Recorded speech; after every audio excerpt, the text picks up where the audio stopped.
Sir, paggawa po ako ng salamin. Gusto ko yung photochromatic transmission.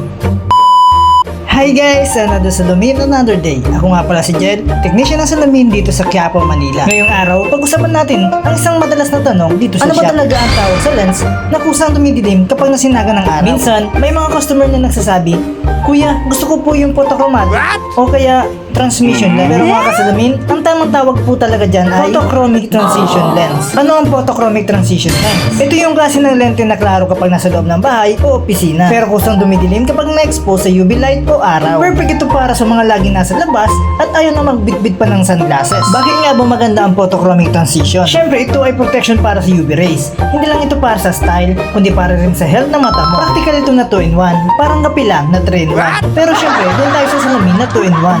Regular glasses plus sunglasses. At syempre, ito ay tipid.